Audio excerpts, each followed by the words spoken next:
Are you a hairstylist, beauty therapist, or someone in the service industry who gets a little bit overwhelmed in busy season? I've put together an 11-step guide for you to thrive. Would you like me to share it with you?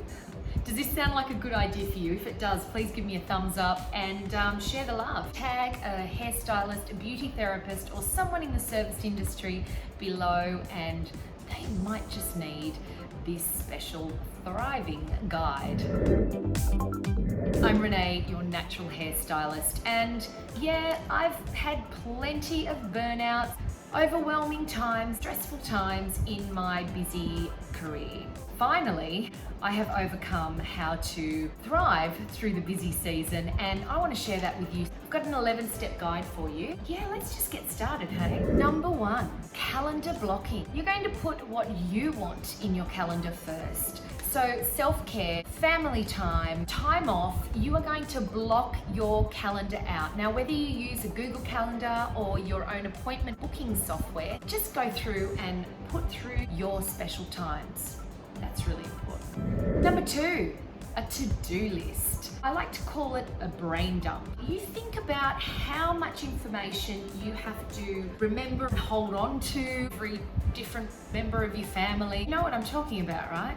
So I like to brain dump a to-do list, and I mean just put down anything you can think of that you have to do. You might like to do this on a simple diary, journal, piece of paper. Maybe you'd like to put it in your Google Calendar, or there is software out there. I love using Asana. I get sent a notification every morning as to what I need to get done in the day, so I don't have to be remembering it. What I love about it is that I get to tick it off, and it sends me a little like celebration every time I tick it off. Small things, right? Yeah, I know. Number 3, food planning.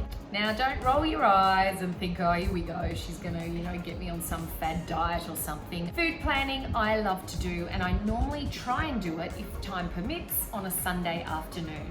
How I do it, I go through my fridge and I clean out my fridge. This shows me what I need to buy. I then put together my grocery list out of that, and I go and do a weekly shop. If you've done a weekly shop, you know that you have all your food on hand. When we get into these busy times, it can be hard to keep eating healthily. I use biodegradable, reusable lunch bags that have got handles on them. Separate all my fruit and veggie. It's just easy for every member of the family to look through the fridge and see what there is. And make sure you have some healthy food on offer in your fridge and in your pantry for the week, just to keep you going in the busy times. Number 4, communicate with your family members. This is really important. You need to let your family members and possibly your friends know that you are coming up to a busy time. They may be able to, lighten the load a little bit for you. Maybe some school pickups, maybe getting your other half to cook dinner occasionally, put a load of washing on, and just give them the heads up so that they know that you're in a busy season. Number 5, morning routine. I love my morning routine now that I have one. I love going for a walk in nature or a jog if I'm feeling up for it, and it just sets my day out right. It is time alone that I have, and before the kids wake up, I'm out the door. It gives me energy, it gives me clarity. It's my time. Have a think about what you may like in your morning routine, whether it be having a tea ritual, journaling, meditation, maybe hopping on your mat and doing a beautiful slow morning stretch of yoga. Whatever it may be, a morning routine will change your day. Number 6, cleanse your workspace. How I do this is I like to be early and get into my space so that I can give it a once-over clean, a good cleanse, and I like to set the mood. I set the mood by picking an essential oil or essential oil blends and popping that in my diffuser. Also pick the music so that I create an atmosphere. I also like to sit down and have a cup of cacao with coconut milk and just be still before my day starts. And I like to look through my appointment book for the day and see what my day has in store for me. I like to visualize how I want my day to go, and the clients that I'm going to be seeing. It really makes a difference. Number 7, take time out through your day. Sit down when needed. Don't feel bad about sitting down, yeah? Whether it's 5 minutes between clients, whether your client's color or a facial is processing or whatever it may be, sit down. Do not feel bad about sitting down. And definitely sit down while you are having your lunch break. Rest, digest, yeah? Sit down, take time out. Number 8, hydration. And I am not talking about caffeine.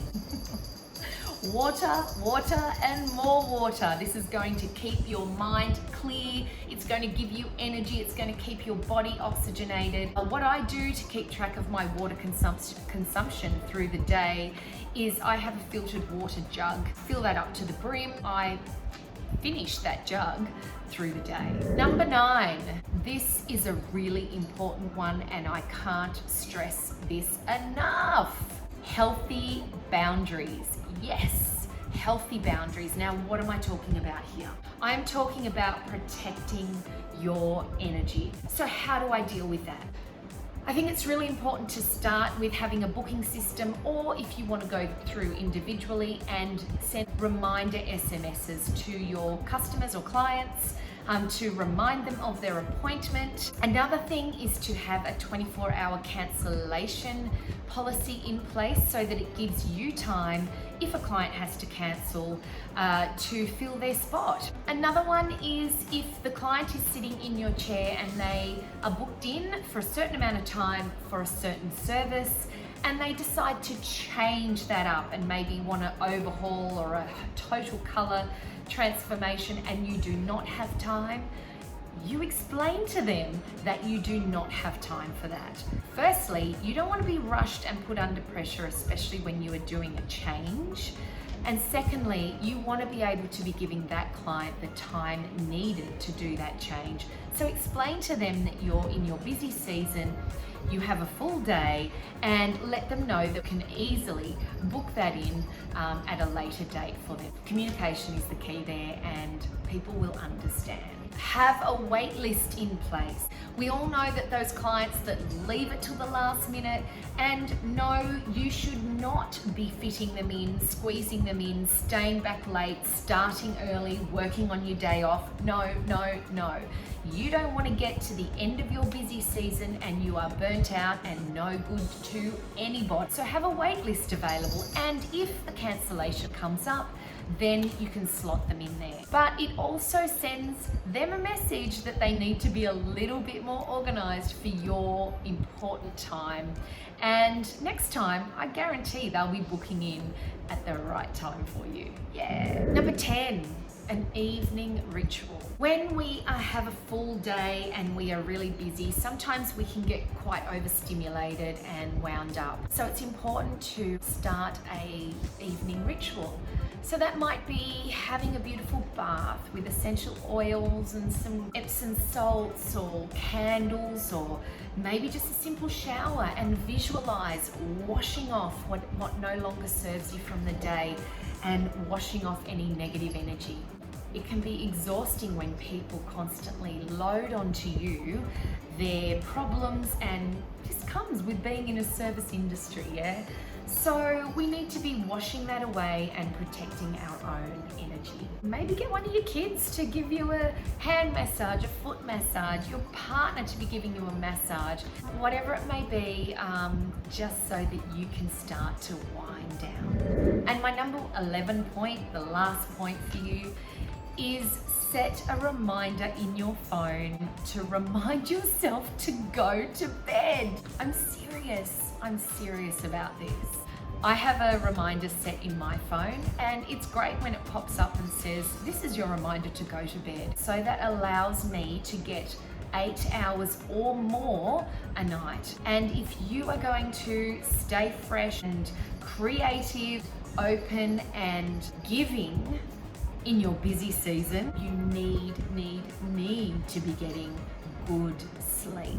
So there's my 11 steps. I've written a blog post about this too on my website, yournaturalhairstylist.com. You can go and check that out. And you know what I've also done? I have created a PDF for you, a checklist, a daily checklist to make sure that you are ticking off those tips to make sure you are thriving through your busy season. I'm Renee, your natural hairstylist, and be you naturally.